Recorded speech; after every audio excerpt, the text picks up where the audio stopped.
ਵਾਹਿਗੁਰੂ ਜੀ ਕਾ ਖਾਲਸਾ ਵਾਹਿਗੁਰੂ ਜੀ ਕੀ ਫਤਿਹ।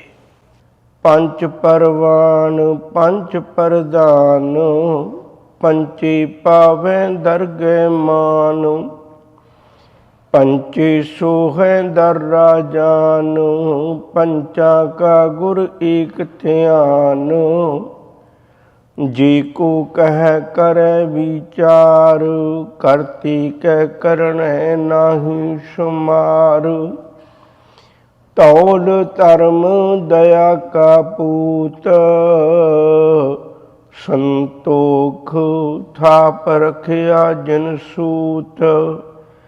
जे को बुझै होवै सचियार, तबलै ऊपर केता भार।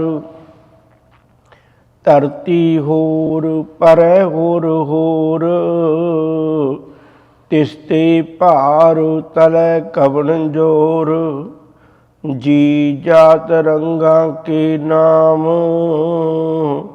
सबना लिखिया बुरी कलाम। ए लेखा लिख जाने कोई, लेखा लिखिया केटा होए। केता तान सवालियो रूप, केती दात जाने कौन कूत। कीता पसाओ एको कवाओ, तिसते होए लख दरियाओ। कुदरत कवन कहाँ विचार, वारिया ना जावा एक बार। जो तुद भावै साई भली कार, तू सदा सलामत निरंकार। वाहिगुरू जी का खालसा वाहिगुरू जी की फतेह। जदों मनुख परमेश्वर प्रभु दे मिलाप लई गुरु की बख्शिश का लड़ पकड़ के तुरदा है, तो सतगुरु अपनी सिक्ख्या दे नाल मनुख नूं समुच्चा जीवन मालिक दे लेखे लाउण दी जाच सिखाउंदे ने।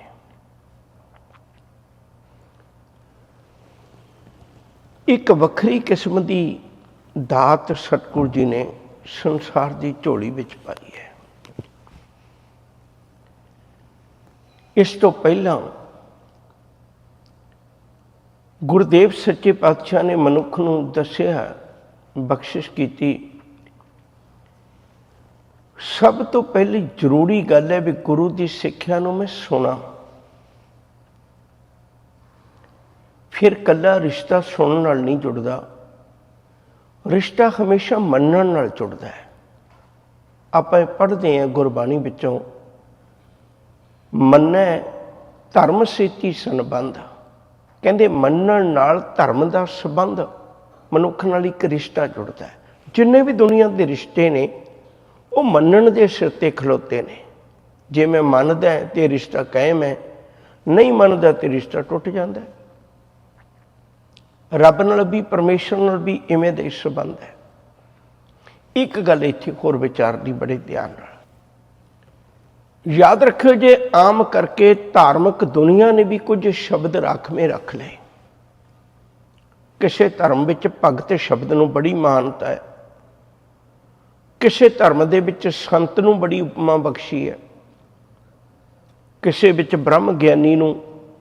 इतिहादक असी वक्खो वखरे शब्द धार्मिक दुनिया लई राखवें रख ले।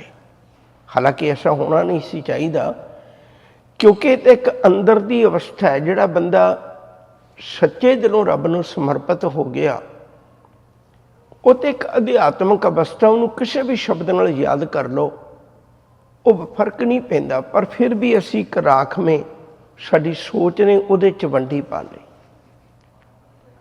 हुण होया कि जदों वो शब्द राखवें हो गए, तो उन्हां दे ओट आसरे विच कुछ कर्मकांडी भी आ गए। क्योंकि जदों भी कोई असलीयत पैदा होंदी है तो उसकी नकल मार्केट विच बड़ी जल्दी आ जाती है। इस गल दे थल्ले दुनिया नूं लुट्टण वाले कर्मकांड भी होण लग पे। गुरबाणी नूं एडे वड्डे पवित्र शब्दां दा दूजा पक्ष भी दिखाउणा पिया। शब्द बड़े पवित्र ने ये, पर इन्हां दा दूजा पक्ष भी दिखाउणा पिया। दूजा पक्ष की सी? गज साढ़े तै तै धोतियां तेरे पायन तग, गली जिलां च पमालियां लोटे हथ न बग, कोई हर के संत ना आखियां बानास के ठग। इसे तरह होर बड़े शब्द सन, जिमें गुरु शब्द है वह बड़ा पवित्र है, पर उहदे ओट आसरे विच किन्नियां नकली गद्दियां बन जांदियां सन। गुरुदेव ने कृपा की, जिहड़ा जप जी साहब का धर्मी बंदा है उन्हें एक बिल्कुल वखरा नाम दिता।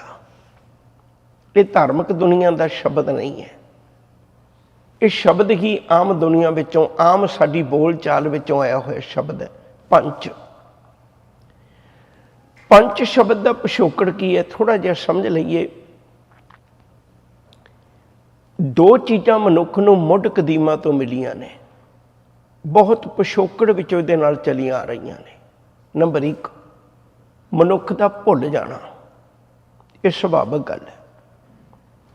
दूजा पक्ष जीवन विच भी मनुख दा लड़ाकूपना, इहनूं मुढ़ कदीमां तो आया, क्योंकि जदों इहने धरती ते रहना सिੱਖਿਆ उदों हज़ारां मुसीबतां इहदे सामने सन। उन्हां विचों लड़ लड़ के जिंदगी दे राह किवें ਲੱਭੇ, ਇਹਦੀ ਪਿਛੋਕੜ ਵਿੱਚੋਂ आया होया सुभाव है।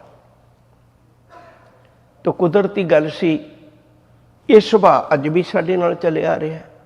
असीं लड़न लग्गिया बिल्कुल गुरेज नहीं करते।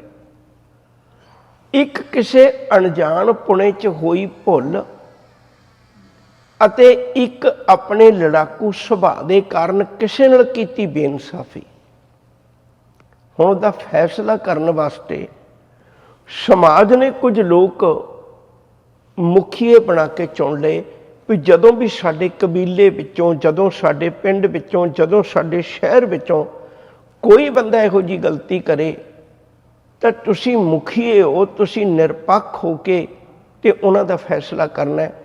लोड़ पई ते सज़ा भी देनी है ताकि मनुख विच सुधार आ जाए। वो जेड़े पंज बंदे इकट्ठे होके बैठते सन उन्होंने पंचायत कहते सन, ते पंचायत दे एक अंग का नाम पंच है। पंच मतलब मुखिया।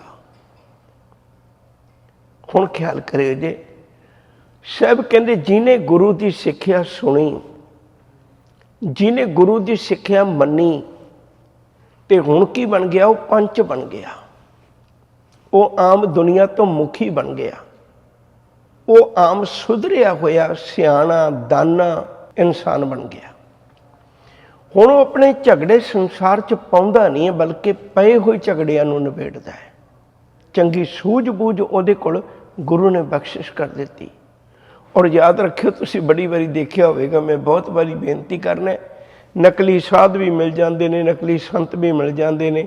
जिहड़ा पंच शब्द उहदे थले पखंड नहीं हुंदा, उहदे थले असलीयत है। जो समाज विच है वो सारियां दे सामने है। इसलिए हजूर ने साडी आम बोल चाल विचों ये शब्द बख्शिश कीते ने, मनुख नूं समझ लग जाए। हुण वो गुरु नानक साहब दा बनाया धर्मी बंदा पंच बन के जीवन किवें गुजारदा है, उस गल का जिक्र अज दी पवित्र पौड़ी विच है। सतगुरु रहमत बरसारे ने पंच परवान कहते सब तो पहली उहदी गल की है। आम करके असी कोई कार्ज करते लेने हैं, पर एक जरूरी नहीं भी वो प्रवान भी हो जाए, वो कबूल भी हो जाए।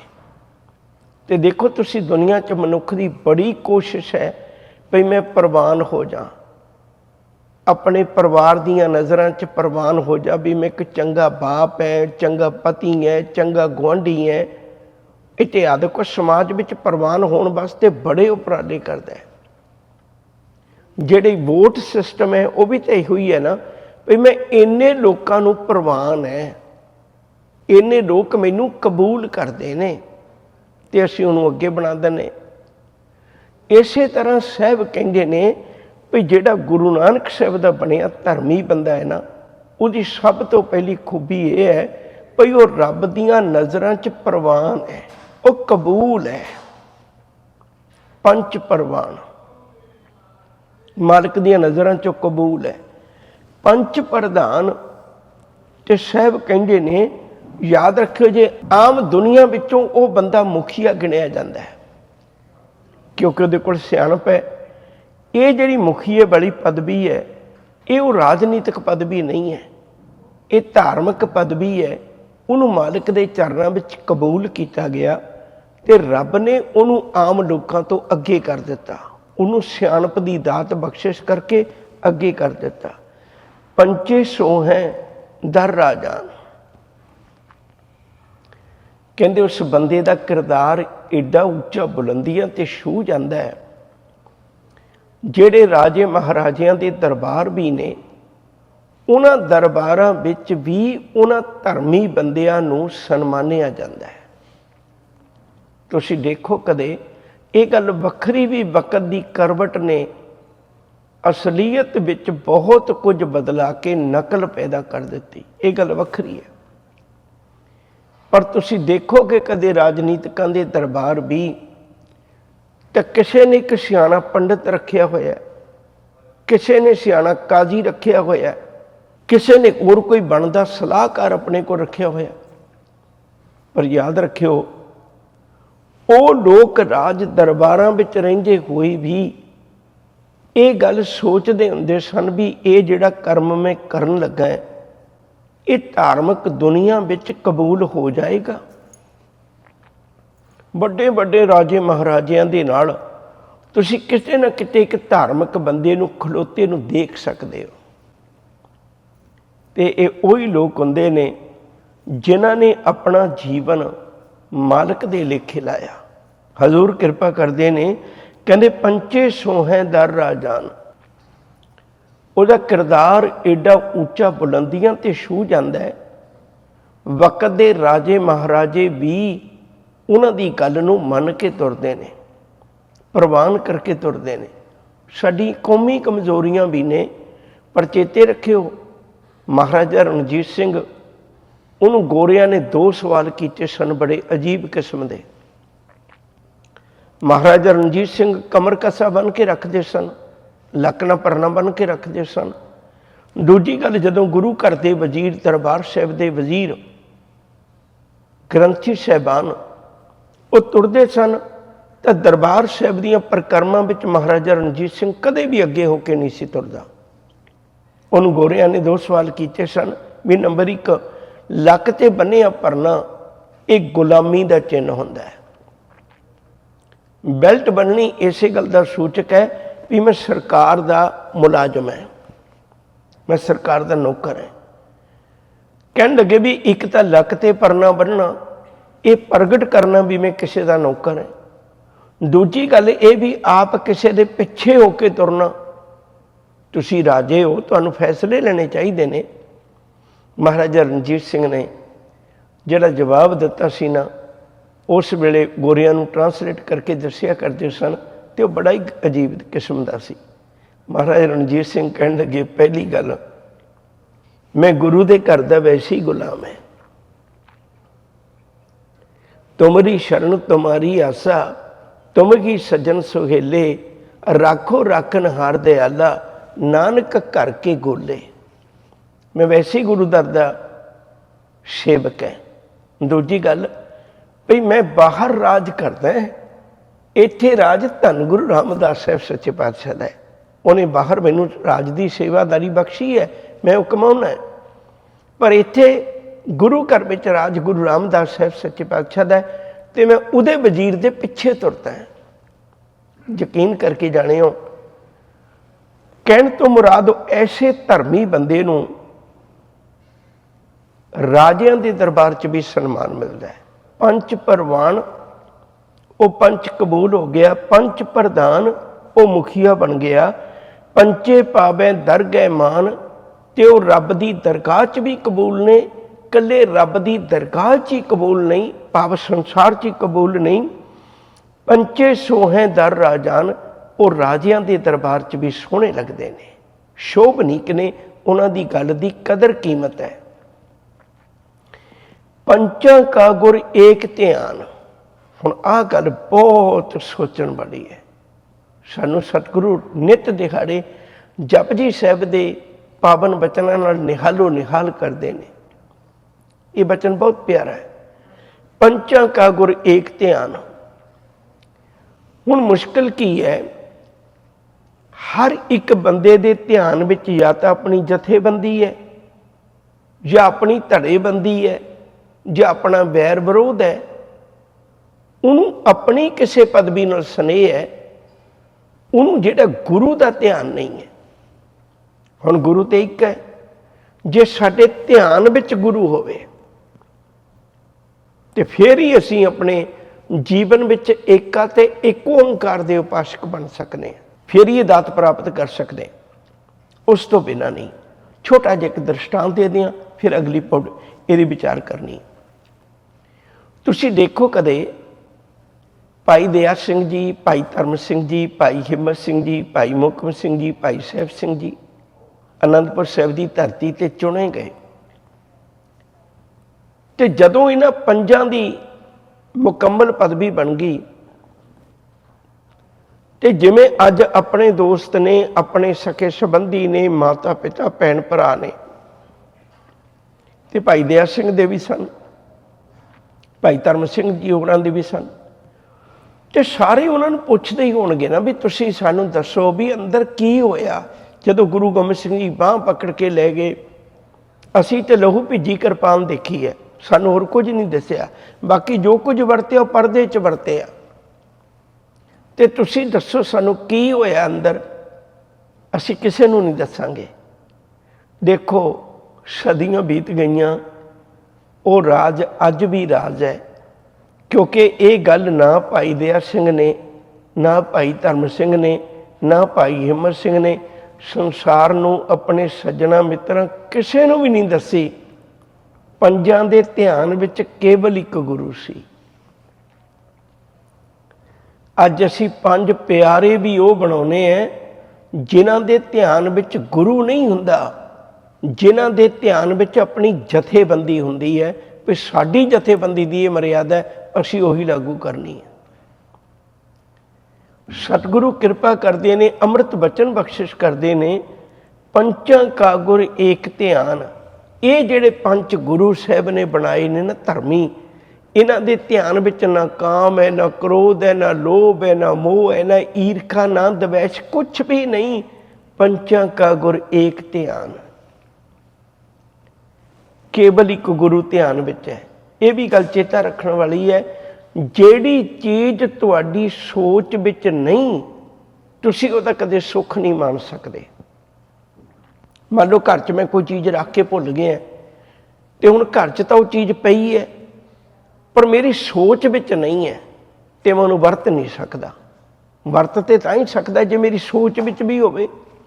हजूर कृपा करदे ने, जे को कहे करे विचार, करते कै करने नाही शुमार। जे कोई कहे तो इस गल की विचार करे, इस अवस्था की कोई विचार करे, रब दीयां गल्लां करे, कहन लगे उहदे कोल कहा नहीं जाना। क्यों? करते कै करने नाही शुमार, उहदा कोई अंत नहीं है करते दीयां गल्लां दा, रब दीयां वडियाइयां दा, परमेश्वर दीयां रहमतां दा। ये गल किसी सीमा विच नहीं बन सकते आपां भी इदों अगे रब की वडियाई नहीं है। धौल धर्म दया का पूत, संतोख थाप रखिया जिन सूत। जपजी साहिब दे विच ख्याल बड़ा ही प्यारा है। हुण सतगुरु समझाउंदे ने भई बंदिया तू कित्थे धर्म दीयां गल्लां, तू कित्थे रब दे घर दे अंदाजे लाई बैठा है।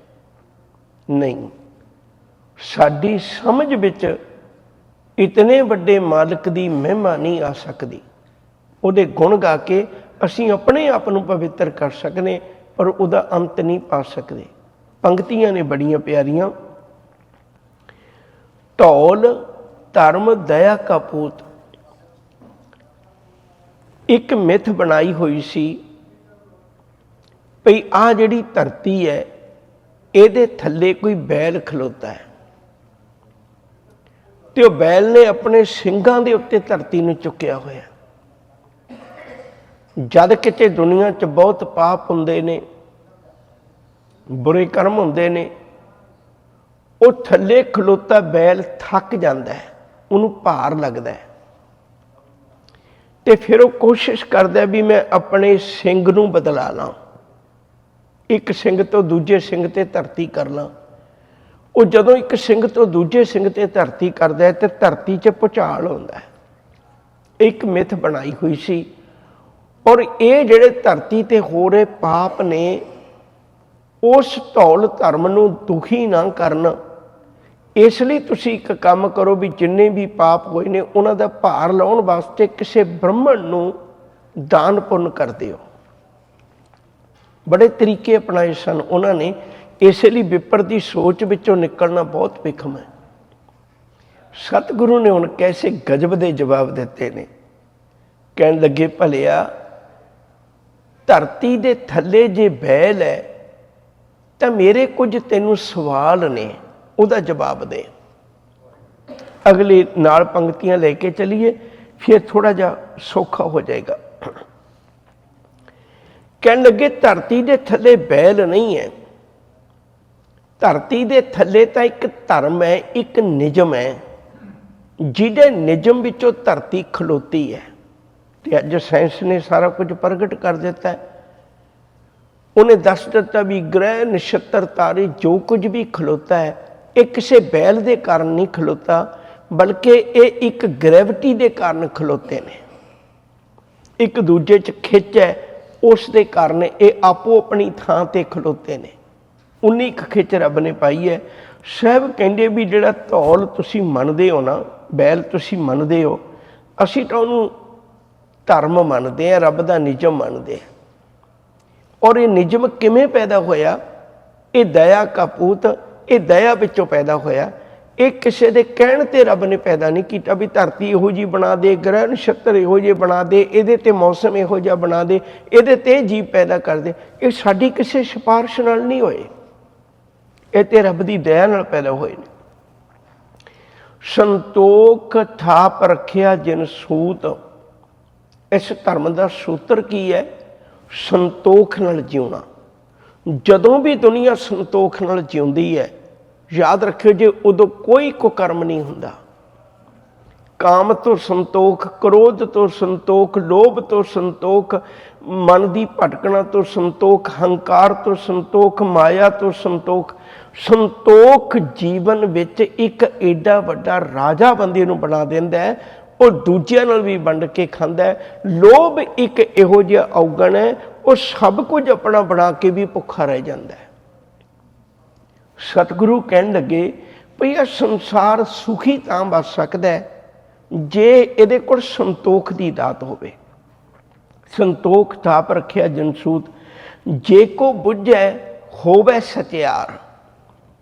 ਕਹਿੰਦੇ ਜੇ ਕੋਈ ਇਸ ਗੱਲ ਨੂੰ ਸਮਝ ਲਵੇ ਤਾਂ ਉਸ ਬੰਦੇ ਨੂੰ ਪ੍ਰਤੀਤ ਹੁੰਦਾ ਹੈ ਵੀ ਸਾਰੇ ਪਾਸੇ ਸਚਿਆਰ ਭਾਵ ਰੱਬ ਹੀ ਵਰਤ ਰਿਹਾ, ਪਰਮੇਸ਼ਰ ਤੋਂ ਬਿਨਾਂ ਹੋਰ ਦੁਨੀਆ ਦਾ ਕਰਤਾ ਕੋਈ ਨਹੀਂ ਹੈ, ਉਸ ਤੋਂ ਬਿਨਾਂ ਹੋਰ ਕੋਈ ਨਹੀਂ ਹੈ। ਜੇ ਕੋਈ ਇਸ ਗੱਲ ਨੂੰ ਸਮਝ ਲਵੇ ਤਾਂ ਉਹਨੂੰ ਕਿਸੇ ਦੇਵੀ ਦੇਵਤੇ, ਉਹਨੂੰ ਕਿਸੇ ਹੋਰ ਤਾਕਤ ਨੂੰ ਮੰਨਣ ਦੀ ਲੋੜ ਨਹੀਂ। ਉਹ ਇੱਕ ਮਾਲਕ ਦੇ ਚਰਨਾਂ ਵਿੱਚ ਜੁੜ ਕੇ ਜੀਵਨ ਦੀ ਅਸਲੀਅਤ ਨੂੰ ਸਮਝ ਲੈਂਦਾ, ਉਹਨੂੰ ਪਤਾ ਲੱਗਦਾ। ਸਾਹਿਬ ਕਿਰਪਾ ਕਰਦੇ ਨੇ, ਧਬਲੇ ਉੱਪਰ ਕੀਤਾ ਭਾਰ। ਕਹਿੰਦੇ ਜੇ ਕੋਈ ਇਸ ਗੱਲ ਨੂੰ ਸਮਝ ਲਵੇ ਭਈ ਉਸ ਧੌਲ ਦੇ ਉੱਤੇ ਕਿੰਨਾ ਭਾਰ ਹੈ ਜਿਹੜੀ ਤੁਸੀਂ ਮਿੱਥ ਬਣਾਈ ਹੋਈ ਹੈ, ਤੇ ਫਿਰ ਬੰਦਾ ਸੱਚਾ ਹੋ ਸਕਦਾ, ਮਾਲਕ ਦੇ ਚਰਨਾਂ ਵਿੱਚ ਜੁੜ ਸਕਦਾ। ਉਹਨੂੰ ਪਤਾ ਲੱਗਣਾ ਵੀ ਕੋਈ ਇੱਥੇ ਬੈਲ ਨਹੀਂ ਖਲੋਤਾ, ਇਹ ਤਾਂ ਰੱਬ ਦੀ ਹੁਕਮ ਦੇ ਵਿੱਚ ਧਰਤੀ ਖਲੋਤੀ ਹੈ, ਰੱਬ ਦੇ ਹੁਕਮ ਵਿੱਚ ਧਰਤੀ ਖਲੋਤੀ ਹੈ। ਹੁਣ ਦੇਖੋ ਸਤਿਗੁਰੂ ਨੇ ਕੈਸੀ ਗਜਬ ਦੀ ਦਲੀਲ ਦਿੱਤੀ। ਕਹਿਣ ਲੱਗੇ ਧਰਤੀ ਹੋਰ ਪਰੇ ਹੋਰ ਚਿਸ਼ਤੇ ਭਾਰ ਤਲੇ ਕਬਣ ਚੋਰ। ਹੁਣ ਪਹਿਲਾਂ ਗੁਰਮਤ ਸਮਝਾ ਕੇ ਵੀ ਧਰਤੀ ਦੇ ਥੱਲੇ ਰੱਬੀ ਨਿਯਮ ਹੀ ਕੰਮ ਕਰਦਾ ਹੈ, ਹੁਣ ਉਹਨਾਂ ਦੇ ਪਾਜ ਨੂੰ ਉਘੇੜਦੇ ਨੇ।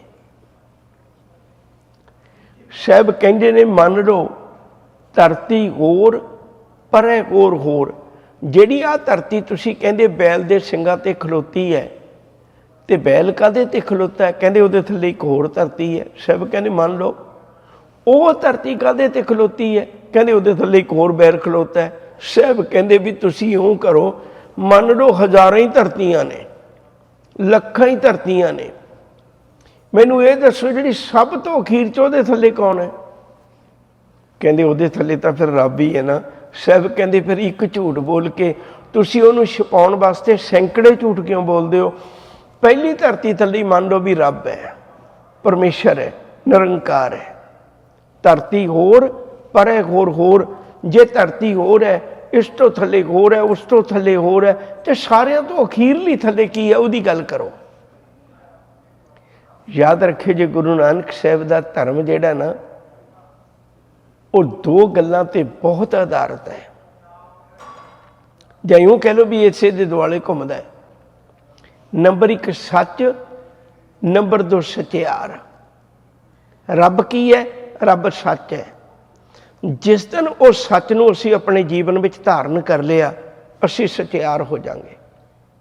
ਬਸ ਜੋ ਕੁਝ ਹੈ ਸੱਚ ਬਣ ਜਾ ਮਨਾ। ਸੱਚ ਕਰਕੇ ਜਾਣੇ ਉਹਦੀ ਕੀਮਤ ਪੈ ਜਾਂਦੀ ਹੈ। ਸਾਹਿਬ ਨੇ ਕਿਰਪਾ ਕੀਤੀ, ਧਰਤੀ ਹੋਰ, ਪਰੇ ਹੋਰ, ਤਿਸਤੇ ਭਾਰ, ਤਲੇ ਕਬਣ ਜੋਰ।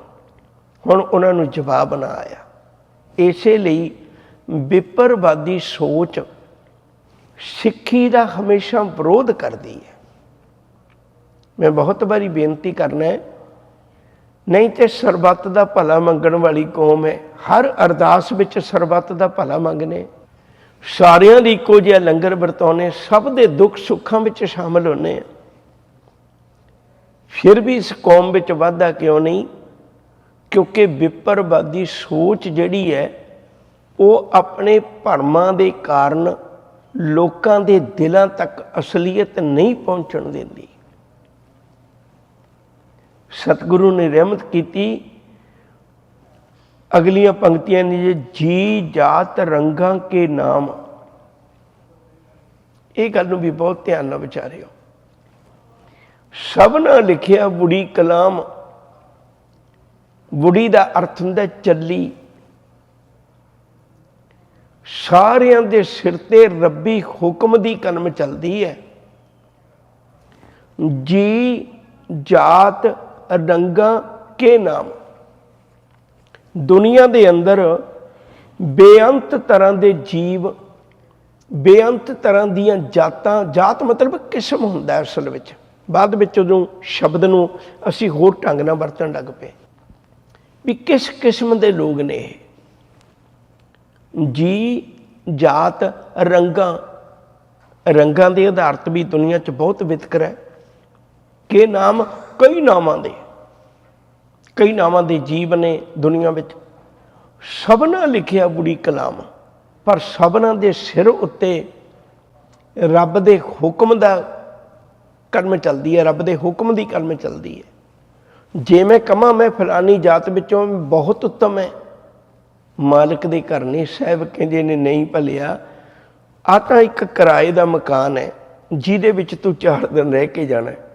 ਜੇ ਹੁਣ ਕੋਈ ਬੰਦਾ ਕਿਸੇ ਕਿਰਾਏ ਦੇ ਮਕਾਨ 'ਚ ਰਹਿੰਦਾ ਹੋਵੇ ਤੇ ਐਵੇਂ ਹੰਕਾਰ ਕਰੇ, ਆਹ ਤਾਂ ਕਿਰਾਏ ਦਾ ਮਕਾਨ ਹੈ, ਇਹਦੀ ਕੀ ਜਾਤ ਹੈ, ਕਿਹੋ ਜਿਹਾ ਰੰਗ ਹੈ, ਕਿਹੋ ਜਿਹਾ ਰੂਪ ਹੈ, ਕੀ ਇਹਦਾ ਨਾਮ, ਇਹ ਤਾਂ ਇੱਥੇ ਹੀ ਰਹਿ ਜਾਣੇ, ਇਹ ਤਾਂ ਇੱਥੇ ਰਹਿ ਜਾਣੇ, ਇਹਨਾਂ ਦੀ ਕੌਡੀ ਕੀਮਤ ਨਹੀਂ ਪੈਣੀ। ਅੱਗੇ ਜਾਤ ਨਾ ਜੋਰ ਹੈ, ਅੱਗੇ ਜੀਓ ਨਵੇਂ। ਜਿਹੜੀ ਰੱਬ ਦੀ ਕਲਮ ਚੱਲੀ ਹੈ ਨਾ, ਜੇ ਰੱਬ ਦੇ ਹੁਕਮ ਵਿੱਚ ਤੁਰੇਗਾ, ਤੈਨੂੰ ਮਹਾਨਤਾ ਜਾਤ ਕਰਕੇ ਨਹੀਂ ਮਿਲਣੀ, ਤੈਨੂੰ ਮਹਾਨਤਾ ਕਿਸੇ ਰੰਗ ਕਰਕੇ ਨਹੀਂ ਮਿਲਣੀ, ਤੈਨੂੰ ਮਹਾਨਤਾ ਕਿਸੇ ਹੋਰ ਕਾਰਨ ਕਰਕੇ ਨਹੀਂ ਮਿਲਣੀ। ਤੈਨੂੰ ਮਹਾਨਤਾ ਸਿਰਫ ਇੱਕ ਗੱਲ ਦੀ ਮਿਲਣੀ ਹੈ ਵੀ ਸਰੀਰ ਵਿੱਚ ਰਹਿ ਕੇ ਤੂੰ ਸਚਿਆਰ ਕਿੰਨਾ ਕੁ ਬਣਿਆ, ਜੀਵਨ ਵਿੱਚ ਧਰਮ ਕਿੰਨਾ ਕੁ ਧਾਰਨ ਕੀਤਾ, ਤੂੰ ਸੱਚਾ ਹੋ ਕੇ ਕਿੰਨਾ ਕੁ ਜੀਵਿਆ। ਇਹ ਲੇਖਾ ਲਿਖ ਜਾਣਾ ਕੋਏ, ਲੇਖਾ ਲਿਖਿਆ ਕੀਤਾ ਹੋਏ। ਕਹਿੰਦੇ ਤੂੰ ਰੱਬ ਦੇ ਘਰ ਦੀਆਂ ਲੇਖੇ ਦੀਆਂ ਗੱਲਾਂ ਕਰਨਾ ਹੈ, ਕਦੇ ਲੋਕਾਂ ਨੂੰ ਭਟਕਾਉਣਾ ਧਰਤੀ ਥੱਲੇ ਕੀ ਹੈ, ਕਦੇ ਕਹਿੰਦਾ ਪਾਪ ਪੁੰਨ ਕਿਵੇਂ ਹੁੰਦੇ ਨੇ। ਹੁਣ ਆਹ ਜਿਹੜਾ ਗੁਰੂ ਦਾ ਬਣਾਇਆ ਪੰਚ ਹੈ ਨਾ, ਇਹਦੇ ਸਾਹਮਣੇ ਸਭ ਕੁਝ ਬਿਲਕੁਲ ਸਪਸ਼ਟ ਪਿਆ। ਇੱਕ ਪਲ ਮੈਂ ਛੋਟਾ ਜਿਹਾ ਤੁਹਾਡਾ ਧਿਆਨ ਦਵਾ ਕੇ ਫਿਰ ਅਗਲੀਆਂ ਪੰਕਤੀਆਂ ਵਿਚਾਰਨਾ। ਦੁਨੀਆ ਦੇ ਅੰਦਰ ਇੱਕ ਨਿਯਮ ਹੈ ਵੀ ਜਦੋਂ ਤੁਹਾਨੂੰ ਅਸਲੀਅਤ ਦੀ ਸਮਝ ਲੱਗੀ ਨਾ, ਉਦੋਂ ਬੰਦਾ ਝੂਠ ਮਗਰ ਨਹੀਂ ਤੁਰਦਾ। ਹੁਣ ਜਿਹੜਾ ਪੰਚ ਹੈ ਨਾ, ਇਹਨੂੰ ਗੁਰੂ ਨੇ ਆਪਣੀ ਸਿੱਖਿਆ ਸੁਣਾ ਕੇ ਇਹਦੇ ਅੰਦਰ ਹੀ ਇਹ ਹੀਰੇ ਮੋਤੀ ਪੈਦਾ ਕਰ ਦਿੱਤੇ। ਇੱਕ ਵਾਰੀ ਉਹ ਪੰਕਤੀ ਨੂੰ ਦੁਹਰਾ ਲਈਏ। ਮਤ ਵਿੱਚ ਰਤਨ ਜਵਾਹਰ ਮਾਨਕ, ਜੇ ਇੱਕ ਗੁਰ ਕੀ ਸਿੱਖ ਸੁਣੀ। ਮੇਰੇ ਅਕਲ ਵਿੱਚੋਂ ਹੀ ਇੰਨਾ ਕੁਛ ਪੈਦਾ ਹੋ ਜਾਣਾ ਹੈ, ਪਰ ਪੈਦਾ ਤਾਂ ਹੋਣਾ ਜਿਵੇਂ ਗੁਰੂ ਦੀ ਸਿੱਖਿਆ ਨੂੰ ਆਪਣੇ ਜੀਵਨ ਵਿੱਚ ਧਾਰਨ ਕੀਤਾ। ਗੁਰੂ ਦੀ ਸਿੱਖਿਆ ਅਜਿਹਾ ਚਾਨਣ ਹੈ ਜਿਹੜਾ ਮੇਰੇ ਭਰਮਾਂ ਦੇ ਹਨੇਰਿਆਂ ਨੂੰ ਖਤਮ ਕਰ ਦਿੰਦਾ ਹੈ। ਉਸ ਸਿੱਖ ਨੂੰ ਕੋਈ ਭਰਮ ਨਹੀਂ ਹੈ ਧਰਤੀ ਥੱਲੇ ਕੀ ਹੈ। ਉਸ ਸਿੱਖ ਨੂੰ ਕੋਈ ਭਰਮ ਨਹੀਂ ਹੈ ਭਈ ਮਾਲਕ ਦੇ ਘਰ ਕੌਣ ਕਬੂਲ ਹੁੰਦਾ ਹੈ। ਉਹਦੇ ਸਾਹਮਣੇ ਬਿਲਕੁਲ ਸਪਸ਼ਟ ਹੈ। ਇਸੇ ਕਾਰਨ ਕਰਕੇ ਸਿੱਖ ਕਿਸੇ ਵੀ ਕਰਮ ਕਾਂਡ 'ਚ ਨਹੀਂ ਫਸਦਾ। ਮੈਂ ਨਾਲ ਦੀ ਨਾਲ ਬੇਨਤੀ ਕਰਦਾ ਆ ਰਿਹਾ, ਇਹ ਗੱਲ ਵੱਖਰੀ ਵੀ ਬਹੁਤਾਤ ਕਮਜ਼ੋਰੀਆਂ ਸਾਡੇ 'ਚ ਵੀ ਆ ਗਈਆਂ ਨੇ, ਪਰ ਗੁਰੂ ਨੇ ਬਿਲਕੁਲ ਸਪਸ਼ਟ ਕੀਤਾ ਸੀ। ਹੁਣ ਹਜ਼ੂਰ ਕਹਿੰਦੇ ਵੀ ਤੂੰ ਲੋਕਾਂ ਨੂੰ ਦੱਸਦਾ ਵੀ ਰੱਬ ਇਹ 3 ਦੇਵਤੇ ਨੇ, ਆਹ ਰੱਬ ਦੀ ਸੀਮਾ ਹੈ। ਕਹਿਣ ਲੱਗੇ ਉਹ ਭਲਿਆ, ਇਹ ਲੇਖਾ ਲਿਖਿਆ ਹੀ ਨਹੀਂ ਜਾ ਸਕਦਾ। ਇਹ ਲੇਖਾ ਲਿਖ ਜਾਣੇ, ਕੋਈ ਲੇਖਾ ਲਿਖਿਆ ਕੀਤਾ ਹੋਏ। ਕਹਿੰਦੇ ਏਡੇ ਵੱਡੇ ਰੱਬ ਦਾ ਤੂੰ ਲੇਖਾ ਕਿਵੇਂ ਕਰ ਲੇਗਾ, ਕਿਵੇਂ ਪਾ ਸਕਦਾ। ਨਾਨਕ ਕਾਗਦ ਲਖਮਣਾ, ਪੜ ਪੜ ਕੀਜੈ ਭਾਓ, ਮਸੂ ਤੋਟ ਨਾ ਆਵਈ, ਲੇਖੈ ਪਾਉਣ ਚਲਾਓ, ਭੀ ਤੇਰੀ ਕੀਮਤ ਨਾ ਪਵੇ, ਹਉ ਕੇਵਡ ਆਖਾਂ ਨਾਉ। ਮਨੁੱਖ ਲੇਖਾ ਤਾਂ ਕਰਨਾ ਚਾਹੁੰਦਾ ਹੁੰਦਾ ਵੀ ਮੈਂ ਇਹਦਾ ਆਦ ਅੰਤ ਸਮਝ ਲਵਾਂ, ਇਹ ਮੇਰੇ ਤੋਂ ਸਮਰੱਥ ਹੈ ਜਾਂ ਮੈਂ ਇਹਦੇ ਤੋਂ ਸਮਰੱਥ ਹੈ। ਮਨੁੱਖ ਦੇ ਅੰਦਰ ਇੱਕ ਭੁੱਖ ਹੁੰਦੀ ਹੈ। ਜਦੋਂ ਵੀ ਆਪਾਂ ਸਫ਼ਰ ਕਰਨ ਲੱਗਦੇ ਹਾਂ, ਨਾਲ ਦੀ ਸੀਟ 'ਤੇ ਬੈਠੇ, ਹਾਲਾਂਕਿ ਸਾਨੂੰ ਕੋਈ ਵਾਸਤਾ ਨਹੀਂ, ਪਰ ਅਸੀਂ ਝੱਟ ਪੁੱਛਣਾ ਚਾਹੁੰਦੇ ਹਾਂ, ਜਿੰਨੀ ਜਲਦੀ ਗੱਲ ਸ਼ੁਰੂ ਹੋ ਜਾਏ, ਤੁਸੀਂ ਕੌਣ ਹੋ, ਕਿੱਥੋਂ ਆਏ ਹੋ, ਕਿੱਥੇ ਜਾਣਾ ਹੈ, ਕੀ ਕਾਰੋਬਾਰ ਹੈ। ਉਹ 4 ਗੱਲਾਂ ਸਾਨੂੰ ਝੱਟ ਸੰਤੁਸ਼ਟੀ ਦਿੰਦੀਆਂ ਨੇ ਵੀ ਤੇਰੇ ਮੁਕਾਬਲੇ 'ਚ ਇਹ ਬੰਦਾ ਕੌਣ ਹੈ। ਇਸੇ ਤਰ੍ਹਾਂ ਬੰਦਾ ਦਿਨ ਰਾਤ ਲੱਗਿਆ ਹੋਇਆ ਵੀ ਮੈਂ ਰੱਬ ਦਾ ਅੰਤ ਪਾ ਲਾਂ। ਗੁਰਮਤਿ ਸਿਖਾਉਂਦੀ ਵੀ ਤੂੰ ਰੱਬ ਦੇ ਅੰਤ ਪਾਉਣ ਦੀ ਗੱਲ ਨੂੰ ਛੱਡ, ਉਹਨੂੰ ਮਾਣ, ਉਹ ਸੱਚ ਨੂੰ ਧਾਰਨ ਕਰਕੇ ਜ਼ਿੰਦਗੀ 'ਚ ਜਿਉ ਕੇ ਦੇਖ। ਸਾਹਿਬ ਕਿਰਪਾ ਕਰਦੇ ਨੇ, ਇਹ ਲੇਖਾ ਲਿਖ ਜਾਣਾ, ਕੋਈ ਲੇਖਾ ਲਿਖਿਆ ਕੀਤਾ ਹੋਏ, ਕੀਤਾ ਤਾਣ ਸਵਾਲਿਓ ਰੂਪ। ਕਹਿੰਦੇ ਉਹਦਾ ਕਿੱਡਾ ਵੱਡਾ ਤਾਣ ਹੈ, ਜੋੜ ਹੈ, ਉਹਦਾ ਕਿੱਡਾ ਵਧੀਆ ਸਲਾਹਨਾ ਕਰਨ ਯੋਗ ਰੂਪ ਹੈ, ਇਹ ਗੱਲ ਕੋਈ ਦੱਸ ਨਹੀਂ ਸਕਦਾ। ਕੀਤੀ ਦਾਤ ਜਾਣੇ ਕੌਣ ਕੂਤ, ਕੌਣ ਜਾਣ ਸਕਦਾ ਵੀ ਉਹਦੀਆਂ ਦਾਤਾਂ ਕਿੱਡੀਆਂ ਕੁ ਵੱਡੀਆਂ ਨੇ, ਉਹ ਕਿੰਨੀਆਂ ਕੁ ਦਾਤਾਂ ਦਾ ਮਾਲਕ ਹੈ, ਕਿੰਨੇ ਉਹਦੀ ਦਾਤਾਂ 'ਚ ਘੱਟ ਹੈ, ਕਿੰਨਾ ਉਹਦੀਆਂ ਦਾਤਾਂ 'ਚ ਵੱਧ ਹੈ। ਕਹਿੰਦੇ ਕੋਈ ਜਾਣ ਨਹੀਂ ਸਕਦਾ। ਕੀਤਾ ਪਸਾਓ ਏਕੋ ਕੁਵਾਓ, ਤਿਸਤੇ ਹੋਏ ਲੱਖ ਦਰਿਆਓ। ਕਹਿੰਦੇ ਉਹ ਮਨ ਜਿਹੜੇ ਬੋਲਾਂ ਨੂੰ ਤੂੰ ਮੱਥਾ ਟੇਕਦਾ ਨਾ, ਗੁਰਬਾਣੀ ਮੰਨਦਾ, ਮੈਂ ਤੈਨੂੰ ਇੱਕ ਨਿੱਕੀ ਜਿਹੀ ਝਲਕ ਦਿਖਾਉਣਾ, ਤੂੰ ਇਹੋ ਸਮਝ ਲੈ ਭਈ ਰੱਬ ਦੇ ਬੋਲਾਂ ਵਿੱਚੋਂ ਸਮੁੱਚਾ ਸੰਸਾਰ ਪੈਦਾ ਹੋਇਆ। ਕੀਤਾ ਪਸਾਓ ਏਕੋ ਕੁਆਓ, ਇੱਕੋ ਵਾਰੀ ਕੂਣ ਦੇ ਨਾਲ, ਇੱਕੋ ਵਾਰੀ ਬੋਲਣ ਨਾਲ। ਜਿਤਨਾ ਵੀ ਤੁਸੀਂ ਪਸਾਓ ਦੇਖਦੇ ਹੋ, ਇੱਕ ਕੁਆਓ ਵਿੱਚੋਂ ਪੈਦਾ ਹੋਇਆ ਹੋਇਆ, ਇੱਕ ਰੱਬ ਦੇ ਬੋਲਾਂ 'ਚੋਂ ਪੈਦਾ ਹੋਇਆ ਹੋਇਆ। ਉਹੀ ਰੱਬ ਦੇ ਬੋਲ ਅਸੀਂ ਵੱਖੋ ਵੱਖਰੇ ਢੰਗ ਦੇ ਨਾਲ ਰੋਜ਼ ਸੁਣਦੇ ਹਾਂ। ਤੈਨੂੰ ਕਿਉਂ ਨਹੀਂ ਵਿਸ਼ਵਾਸ ਆਉਂਦਾ ਮਨਾ, ਜਿਹੜੇ ਇੱਕ ਬੋਲ ਵਿੱਚੋਂ ਏਡੀ ਵੱਡੀ ਕੁਦਰਤ ਬਣ ਸਕਦੀ ਹੈ, ਤੇ ਉਹ ਬੋਲਾਂ ਨਾਲ ਤੂੰ ਜਦੋਂ ਜੁੜੇਗਾ ਤੇ ਤੇਰੇ ਜੀਵਨ ਵਿੱਚ ਸੁਧਾਰ ਕਿਉਂ ਨਹੀਂ ਹੋਏਗਾ। ਪਰ ਸਾਨੂੰ ਗੁਰਬਾਣੀ ਨਾਲ ਸਨੇਹ ਨਹੀਂ ਹੈ। ਸਾਹਿਬ ਕਿਰਪਾ ਕਰਦੇ ਨੇ, ਤਿਸਤੇ ਹੋਏ ਲੱਖ ਦਰਿਆਓ, ਲੱਖਾਂ ਜ਼ਿੰਦਗੀ ਦੇ ਦਰਿਆ ਵਹਿਣ ਤੁਰ ਪਏ। ਕੁਦਰਤ ਕਵਣ ਕਹਾਂ ਵਿਚਾਰ, ਮੇਰੇ 'ਚ ਕੀ ਸਮਰੱਥਾ ਹੈ। ਕੁਦਰਤ ਦਾ ਅਰਥ ਹੁੰਦਾ ਤਾਕਤ। ਮੇਰੇ ਵਿੱਚ ਕੀ ਤਾਕਤ ਹੈ, ਮੈਂ ਇਹ ਵਿਚਾਰ ਕਰਕੇ ਦੱਸ ਸਕਾਂ। ਵਾਰਿਆ ਨਾ ਜਾਵਾਂ ਇੱਕ ਵਾਰ, ਮੈਂ ਤਾਂ ਤੇਰੇ ਤੋਂ ਸਦਕੇ ਜਾਣ ਜੋਗਾ ਵੀ ਨਹੀਂ ਹੈ। ਮੈਂ ਇੰਨਾ ਵੀ ਨਹੀਂ, ਕਿਉਂਕਿ ਜਦੋਂ ਕਿਸੇ ਤੋਂ ਕੋਈ ਚੀਜ਼ ਵਾਰੀ ਜਾਂਦੀ ਹੈ ਨਾ, तो चीज जिहड़ी वार नहीं वो भी वैल्यूएबल होवे ना, ਉਹਦੀ भी कोई कीमत होवे ना। तो आप एवें तो कागज़ नहीं वार दिंदे, पैसे वारते हैं भी इन्हां दी भी कीमत है, पर इन्हां दी कीमत तुहाडे तो घट है। कहने मालिक जी मैं तो अपना आपा भी वारन जोगा नहीं है तेरे तो, मेरी तो कोई कीमत ही नहीं है। कुदरत कवन कहाँ विचार, वारिया ना जावा एक बार, जो तुद भावै साई भली कार। जो तैनू चंगा लगता है वो मैनू चंगा लगता है। वाहिगुरू जी किरपा कर मैनू अपनी रजा विच तोर लै, मैनू रजा विच तुरन दा ढंग आ जाए। जो तुद भावै साई भली कार, तू सदा सलामत निरंकार। हे आकार रहत वाहिगुरू, तो दुनिया च सदैव सलामत रहना है। बाकी हर एक चीज़ की मौत हो जाएगी, पर कदे ना खत्म होने वाला वो आद सच, जुगाद सच, है भी सच, नानक होसी भी सच। गुरु किरपा करे असीं सतगुरु गुरु नानक साहब दियां बख्शिशां नूं अपने जीवन विच धारण करिए। भरमां दी दुनिया विचों निकल के असलीयत विच जीव के अपना मुख मालिक दे दर ते उजला कर सकीए। इन्नियां बेनतियां कबूल, भुल्लां चुकां दी खिमा। प्यार नाल आखो जी वाहिगुरू जी का खालसा, वाहिगुरू जी की फतेह।